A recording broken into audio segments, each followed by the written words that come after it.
It looks like winter is finally over, and so it's time for us to be heading for the desert. We wanted to experiment a little bit with some gardens out on the desert floor, and so now would be a good time for us to get out there. So we get in the vehicle and steady a course for the Oregon desert out in the rain shadow of the Steens In the Mountains. Oregon desert, our daughter bought 160 acres here on the desert floor, and so we come over here and just do some vacationing. We'll dig some rocks and plant a little garden and do some hot springing, and we're going to meet up with Sam.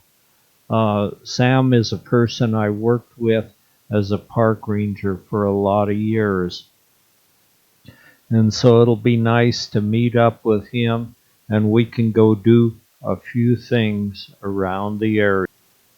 We're planting the garden with a few things we think the ground squirrels and most of all the kangaroo rats that come out at night won't like to eat. And I'm hoping they don't like onions and garlic and a few things like that, the potatoes that we'll be planting. One year I planted some anasazi beans, and the next morning every seed was gone, but hopefully they're not too fond of these. We get the garden planted, and Marge will stake out the rows, and then Sam and I will go get some mulch to put over the top of it so it doesn't dry out too much here on the desert floor. This is one of the driest places in the state, and so we don't want that to happen. We look over at the Steens and see there's a fresh coat of snow on the Steens. Sam and I are going out and getting some horse manure for the garden. These wild horses, which are quite abundant in the area, the stallions will make a pile on the road, and they'll use the same pile day after day as long as they're in an area. And if a new stallion wanders in, he'll be able to tell all the information he needs, whether there's a mare in heat and the condition of the horse herd. After that, we decide to go out and see if we can find some of those real neat snakeskin agate out in the desert, out beyond the little town of Rome, Oregon. It's not all that far out to where we can dig for the snakeskin agates. We rattle up a 2-track road for a while through a canyon, and then we'll cross some fairly steep draws, and on top we see a larkspur in bloom, and several other plants are starting to come up and bloom here. It's slightly lower elevation than out in the property where we have the trailer house, so things are blooming a little earlier. That's the bucket of snakeskin agates I found in a few minutes, and here's Marge with some of hers. She's got some excellent specimens. They have all this texture on the surface. It almost looks like the texture of a peanut. That's what makes them so neat. Some people tumble them a little bit. After we got our snakeskin agates, we go on and find some lupin in bloom. Then we're back to the trailer house, and those ground squirrels look like they've missed us today. So we give them a few peanuts, and boy, they are ready for peanuts now. We set them a little dish of water out. These ground squirrels supposedly never have to take a drink of water in their entire life because they make their own water by eating foods that are high in hydrogen, and then breathing oxygen. So that's a combination to make water. But why make it when somebody will pour you up a nice little dish of it, and it'll sure taste good. Our little windsock is gently blowing in the breeze. This is the second year for it. I'm surprised it lasted so long in the desert with all the wind that goes howling through here. The squirrels, we don't have to wait long for them to come and enjoy some of those peanuts. Sometimes they'll grab a peanut and bury it and cover it up very nicely, and then during the night the kangaroo rats apparently sniff it out, dig it up, and eat it or haul it off to another place. So the cycle goes on and on. That little squirrel, they're not gentled down very good this year. Last year we had 7 of them that came in, and this year there only seems to be 4. But they're a solitary animal, and so you just see one at a time usually. But they come in here because it's a food source, and some of them travel for quite a ways to get in here just to grab a quick peanut. After the squirrels were satisfied, we decided we need to go check out the hot springs, and it was very nice. After the hot springs, Marge decided she wanted to go out and see if she could find some of the agates with the petrified wood in them. So she found some nice specimens of agate with petrified wood in it. Apparently when it was being made, some wood got into the agate somehow, and then it was petrified, and it's still there to this day. There's Sam holding up a real nice piece of agate with a petrified wood piece in it. And there's Marge with her piece of it too. After a few days in the desert, it's now time for Sam to go home. So Marge and I are going over and see if we can find some of that good petrified wood. We see some good horses. These are all wild horses of the desert, and they roam freely wherever they want to go. That's an old mare with a colt laying next to it. There's at least 50 head, if not more, out here. Then we see a group of the desert's fastest runners. Matter of fact, they're thought to be the world's fastest long-distance runner. There's some animals that are faster on a short sprint, but these guys, when they get to running, they can go forever. And they'll never jump a fence, or seldom will jump a fence. They like to go under, and they always like to run right across in front of you on the road. I guess they're probably giving you a dare. Then we stop for a moment at the town of Basque, Oregon, and look, the jail is right in front of us. You put your hands through there and your head through the bigger hole, and you're not going any place till you learn to behave. The city jail is pretty simple, and the fire department is equally as simple. An old bucket with some bullet holes in it. That looks like a good idea for the fire department. Now we're getting out near the place where we'll be hunting petrified wood. We see some of the arrowleaf balsa root in bloom. That's the first we've seen of them this year. They sure look good, decorating the hillside in the sagebrush with a lot of color. And Disaster Peak stands tall right in front of us with its little bit of snow left on it. There's quite a bit of snow on the hills around here this year, and it made for good flowers. The phlox and the Indian paintbrush are adding their color to the landscape scene. There's phlox just every place in front of us. They grow in little bunches usually, and they sure do look nice, decorating the hillside with their little bit of color. They're just a little propeller-like of color all over the place in little bunches. We were slightly concerned about the creek crossing since it is the time of snowmelt and we didn't know how high it would be, so we're going to give it a try, and we found it was no problem whatsoever.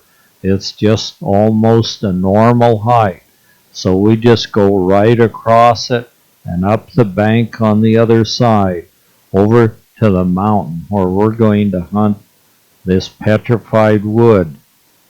The petrified wood is thought to have been deposited here by glaciers, but this isn't by any means a place where it petrified.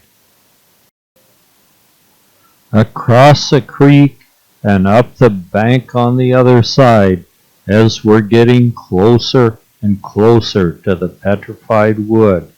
This is really a rare privilege to go hunting for such great petrified wood and in such a pretty environment with just a few streaks of snow hanging on Disaster Peak as we make our way upward toward the petrified wood place.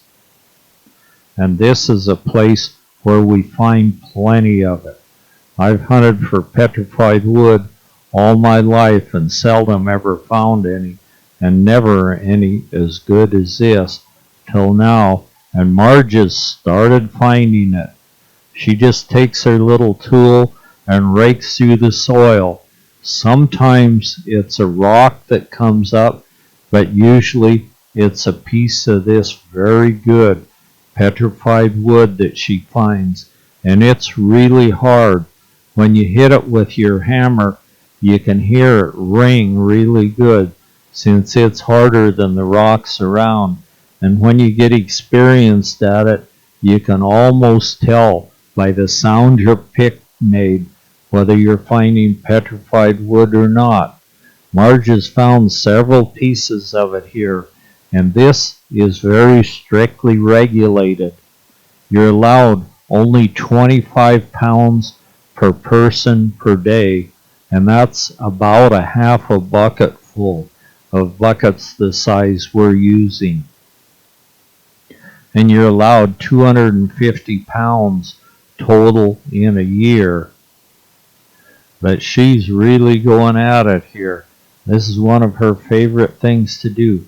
And she's found one there. She's got to remove some stuff around it so it'll come out. You don't want to slam your pick into them too hard for danger of breaking it. Although they're so hard that they really don't ever, very seldom that they would ever break. But in just a little while, the time passes pretty fast when you're digging this stuff. And so she moves a little dirt off from it to reveal the really nice petrified wood inside. And her bucket's starting to look better. It won't be long and we finally both have our limit. That's what 2 limits of petrified wood looks like. And we carry our little scale right in the bucket with us so we can weigh them out and not get over our limit of these. More phlox is gracing the landscape, and it's in a few different colors. Their little propellers of flower are right in front of us, and they're one of the very earliest of bloomers. So they're really nice to see. And then an old badger takes off in front of us. Marge tries to get his picture, but he was in too big a hurry to have his picture taken very much. He had urgent business someplace else. An old doe antelope and another doe are ahead of us, and they're all really pregnant, getting ready to have their babies pretty soon. And their babies are born with no odor, so a coyote or any other critter that's out looking across the desert won't be able to smell them and find them. And then when they get big enough to run, which isn't long, and boy can they run, they'll join the herd when the babies get big enough to run, and sometimes one old doe will be babysitting for several other of the mama does while she's off feeding. Then they'll gather them all up and join the herd again. They've driven the bucks off while they're having their young. They don't need those pesky bucks in pestering around while they're having their young. And so she's going to just trot across the desert and just to avoid us, and then she'll find her a nice place and have her baby. And from the looks of them, I'd say those babies are due right now. Here's what each of us have 25 pounds of petrified wood of all different colors, and we've washed it up. Then we go out and see what's blooming right around Annette's property. First we found a tidy tip and then some evening primrose growing out on the edge of her property. Then we go over and take a look at Coyote Lake again. Wow, what a pretty place with the Steens in the background. And you can open your vehicle up and see what it'll do here. And the only sound you'll hear is your motor running and the humming of the cracks on the playa as you race across the desert. It's particularly nice at sunrise and sunset. We find the scratches on the playa out here. Numerous rocks have been pushed by the wind. They freeze in the ice and then they're pushed, and they make a really quite impressive trail. You can see these scratch marks where they've moved, and they move long distances, sometimes miles. Out here in one spot there's a really big rock that hasn't moved for a few years, but it weighs hundreds of pounds. This rock wasn't sure where it wanted to be. First it started heading east, and then it decided, no, maybe it's better to go back west. So it just turned around and headed back. These scrape marks aren't in a straight line because the wind doesn't blow the same direction every day and every hour of every day. So we can see some marks where they've turned and made zigzags and ran all over the place. And if you follow this scrape mark, usually there's a rock at the end of it. And sometimes you'll find no rock at the end of the scrape mark. So that would indicate that probably it was made by the wind moving blocks of ice across the playa. There's just numerous spots here where they've slid. I wonder if that was all in one block of ice. But sometimes some of them don't go the same direction, so apparently it was at different times when they scooted across the desert. It's not a real big rock, so I'm sure the ice plays its part in it. We'll move across here and look at them. We try not to drive over these scrape marks because they're quite important. We don't want to mess them up in case someone else wants to come look at them. After we've had enough looking at scrape marks, we go up and see some of the death camas in full bloom. They have their little single spike of flowers sticking skyward. Then we see an old buck antelope with a couple does. Those does don't really look like they're pregnant, so I guess they can tolerate the buck if they're not going to have their babies. And these bucks lose their horns every year, or just the sheath off from their horn, and grow a new one. It looks like his isn't really fully developed yet. And so that's what makes him a species all their own. There's no other species that has a horn that forks and loses the sheath off and grows a new one every year. It's only this species of what we call antelope or pronghorn, might be more like what the book says they are. But whatever they are, they're super nice and super fast, and many times we can see them right from Annette's property as they move back and forth across their desert home. This is quite a remote area out here. Annette's nearest neighbor is about 10 miles away, and at night it's so quiet I can't think of another place in the world where you could be and not hear vehicles going by. But this is so far from a road, you hear no vehicles at all. We stopped at Chickahominy to test the water and see if we could catch a fish. The fish weren't biting, but the ticks were. Marge had a total of 7 of them on her. They sure seemed to like her. And so we pick the pesky bloodsuckers off and get rid of them.